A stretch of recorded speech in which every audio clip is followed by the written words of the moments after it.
Janetto, I'm Christina, and I'm so glad that you're here with me today. If you're new, welcome in. If you're returning, welcome back. No matter how long you've been here, I always appreciate your time. Today we are on another episode of Fiber Facts with you, and we are going to talk about the spinning wheel. Now, if you see me looking off, I do have my notes here, and I am going to go into a little bit of an introduction again of what this series is actually all about, because I do have several new subscribers, and it's been a minute since I've done one of these. So if you need a refresher or if you're new here, I started this series because I was talking to a friend of mine, Kay, who I've mentioned in several of my videos, and we were talking about just having a timeline of like fiber history. And I was like, there has to be something out there. There has to be, with everyone who does anything having to do with fiber arts, there has to be something. And we were talking about ideas and like, wouldn't it be interesting if we did like this day in fiber arts history and da da da da, like something to, something different. And I really like to research. I really like to search for things. I really like to learn all kinds of things. So I thought it would be interesting to find. So I started looking, and I'm going to close this so I can pick it up and it doesn't spill everywhere. I started collecting. This is my binder, and I have several timelines in here that I have based my information off of. And there's another one here.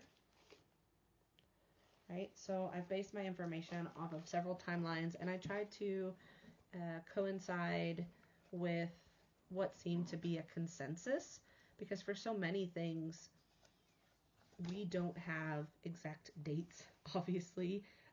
Before there were written records and things like that, we don't have specific exact knowledge to date every single thing with 100% accuracy, right? We just don't know for certain where some of these things may have started, because if they were made with things that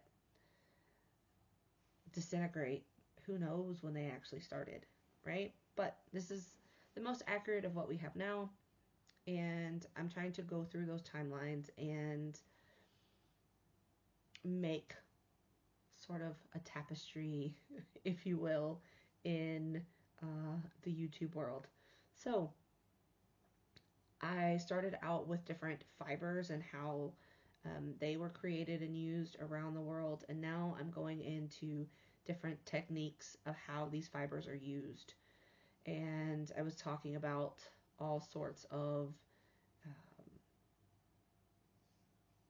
parts of the world where these things can be done. So when we talk about spinning,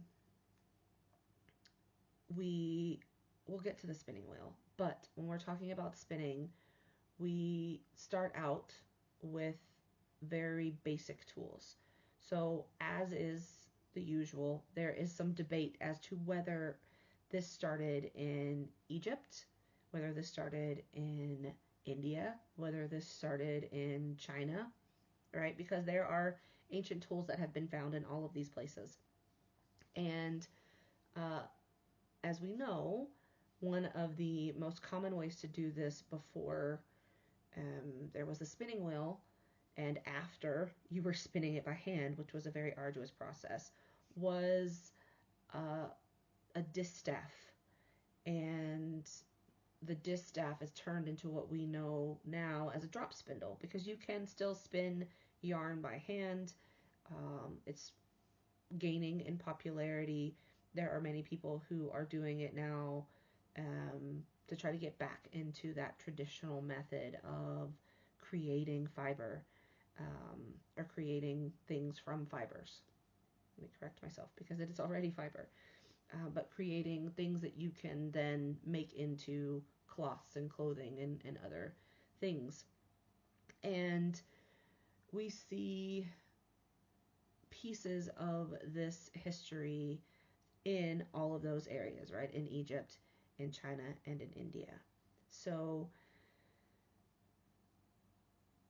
whether or not we agree, right, it is what everything is saying. So I found sources that give me all three of these things. So there were, I think I read 4 or 5 articles that said all three of them, and then there were other articles that were like, no, this is definitive, and then another one would say, no, this is definitive. But I mean, there's so many, so I went with a consensus of what the majority of the articles said.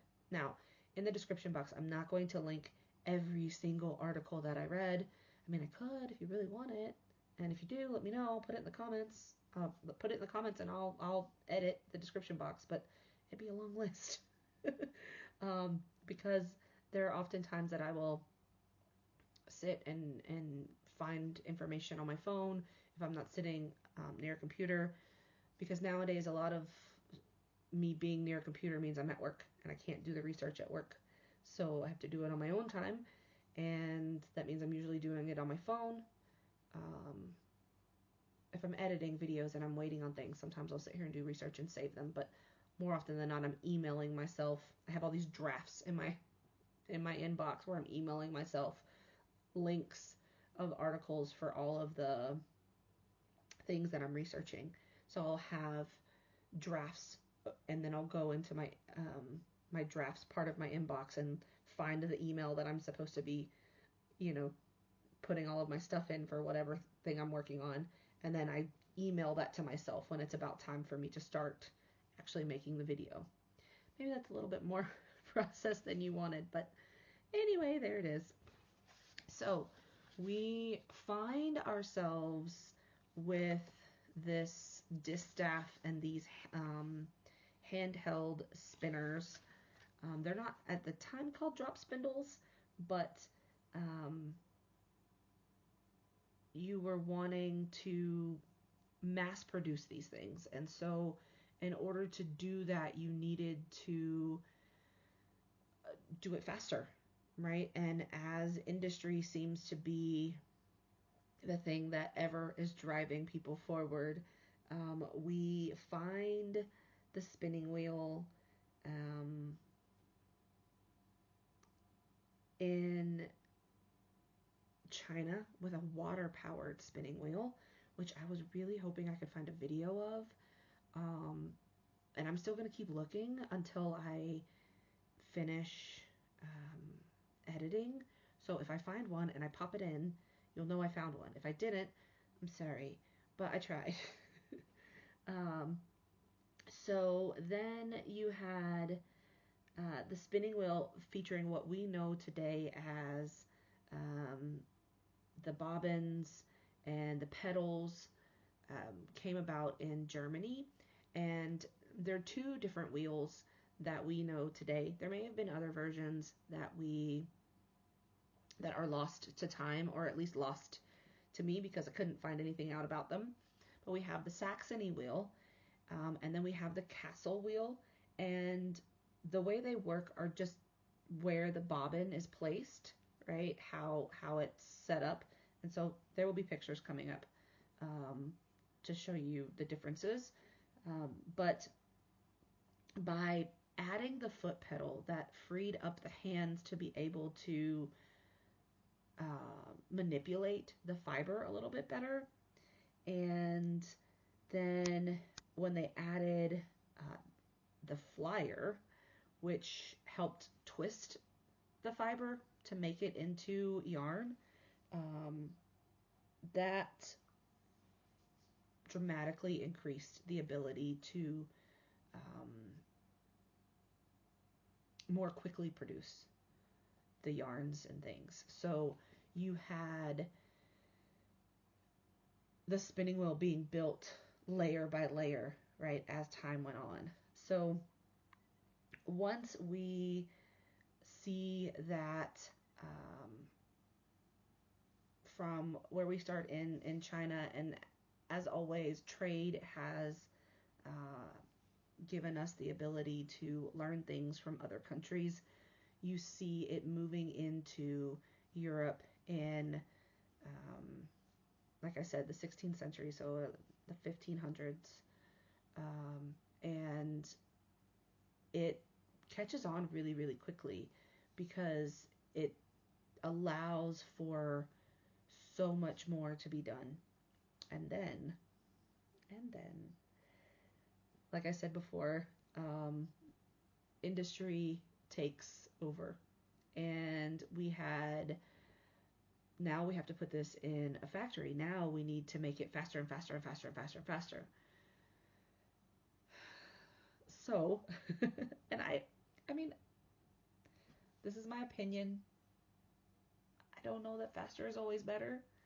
Um, Sometimes the quality of things gets diminished when you try to do things more quickly. So, well, I don't have a problem with using the yarns that are done with machines. Obviously, I have a lot of it, but I think that sometimes you lose a lot. You lose the tie to the land. You lose sometimes the quality, not always, but sometimes you do.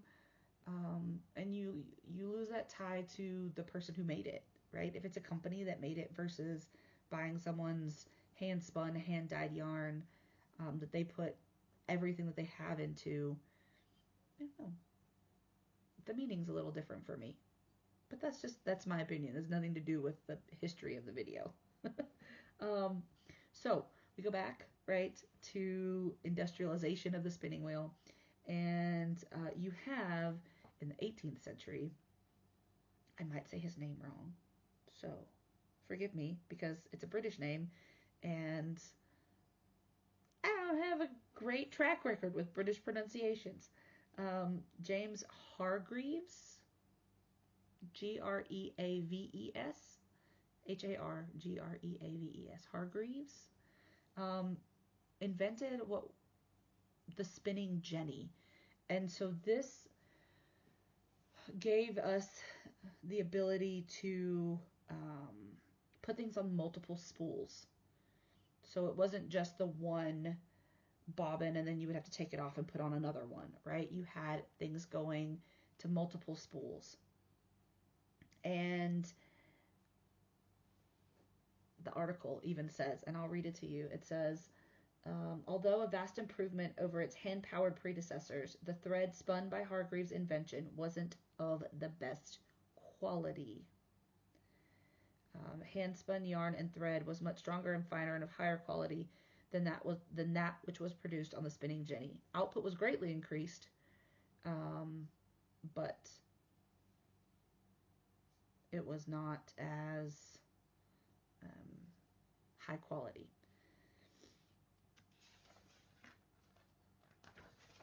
Sorry, I'm looking through the article to make sure there's not anything that I missed.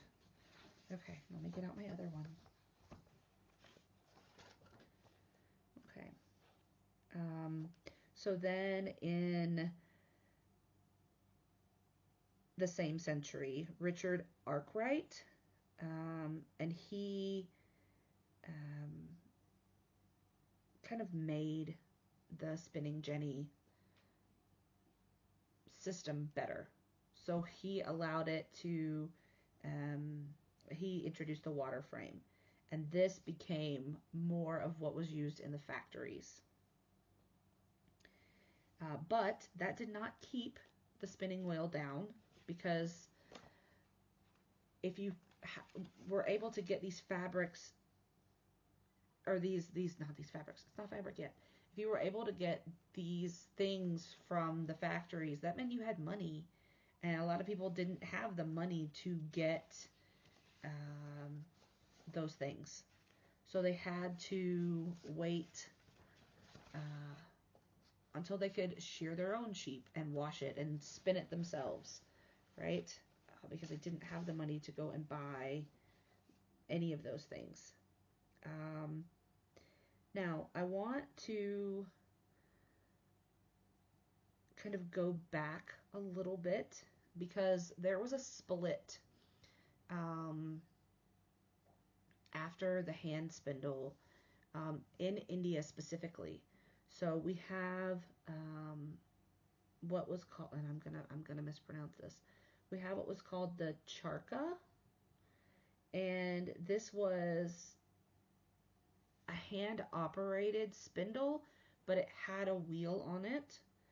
And I'll put up some pictures of that. And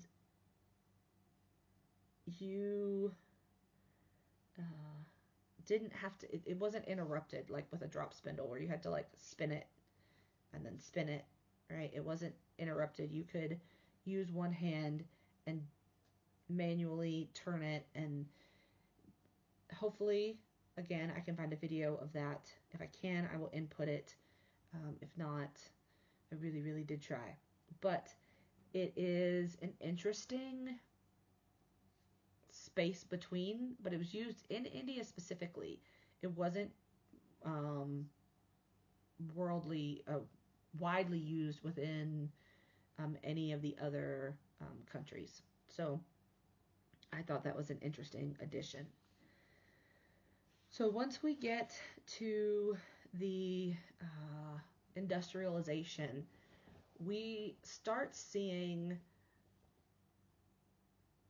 more and more things to where we're starting to move into other aspects of threads and things. And I'm going to leave things like weaving for another video because I want to take a moment and also talk about how we see spinning in fairy tales and myths and legends, because that's how important it was to a variety of cultures. Okay, having it show up in stories and having it show up in things that were told to everyone, because so many things were told orally, right? Especially before written records. I almost said rickrolled, and that's not what I meant to say. Before there were written records. The fact that all of these stories involved spinning, that's how important it was to the cultures and to these areas and to these peoples to have this recorded in their histories, so that these techniques stayed around, right? Because I'm sure there are tons of things that we never have heard of that happened in all of these places, but these types of stories were kept and retold and retold and retold, and we have them today in various forms. So I think it's interesting to take a look at that. And one of them is the predecessor to Sleeping Beauty. And if you know me, you know that I was going to go there with this video because Maleficent is my soul and my spirit. And while that Sleeping Beauty is not what the story was originally called, it was a French work, and I'm going to say this wrong again because I don't speak French. Le Roman de Perceforest. And this was written in the 14th century, so around 1330 to 1345. And then the Brothers Grimm adapted the story, and then it became what Disney turned it into, right? As the story of the king and the queen, and they invited 7 good fairies, and then they were all bestowing the gifts, but there was one fairy who was never given an invitation. Now, the original story says it was an oversight, and some of the other versions say that she wasn't invited on purpose. And when the 6th fairy had given her blessing, that's when the fairy who wasn't invited showed up, and she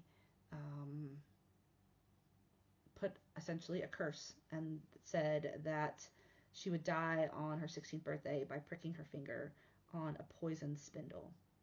And then the 7th of the fairies that were originally invited couldn't undo the curse, but tried to mitigate it by saying she wouldn't die, she would just fall into a deep sleep until she was awakened by the kiss of a prince and as we know it today by True Love's Kiss, right? So there were lots of things, right? The different versions. She was forced into hiding. All the spindles were destroyed. There was this, there was that. But again, it all comes down to curiosity, because she'd never seen a spindle and she saw it and she was drawn to it and she pricked her finger anyway. But we see that in before you ever see right, the story that Disney gave us, you see this fairy giving the spindle this prominent place in the story, right? And then if we go way, way, way, way, way back in mythology, right, you have Arachne and Athena, or Minerva, depending on which culture you're looking at it in. And you have this beautiful girl who makes these beautiful fibers. And she was talented and known all over the land. And someone said that she was better than Athena. Well, now, the goddess couldn't have that, could she? So she challenged her to a weaving contest. Now, this isn't about spinning in general, but we'll get there. So they did their contest and they did this and they did that, and then Arachne's work was more beautiful, but also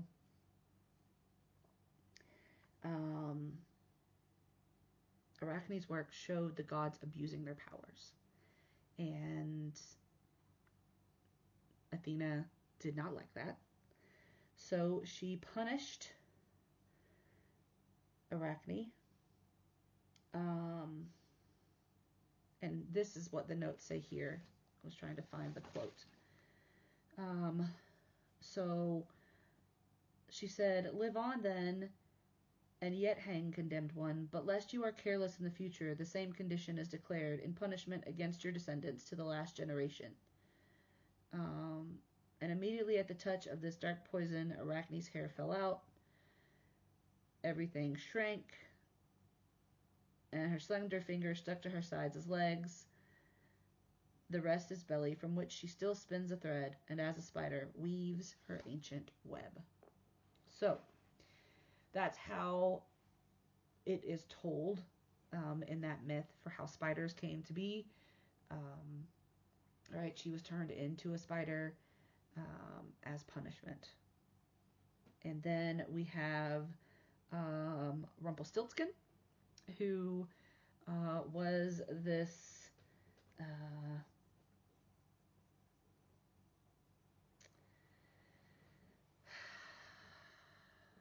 trickster, right? And he wanted to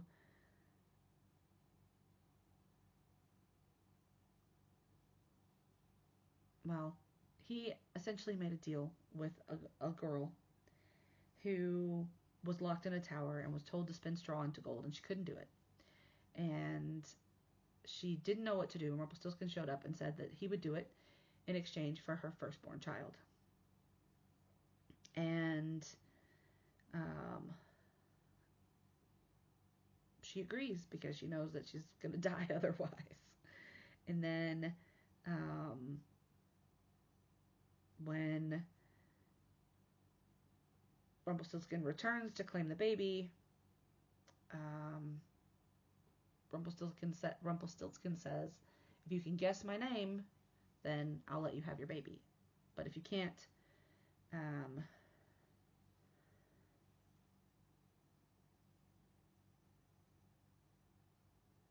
going to take your baby."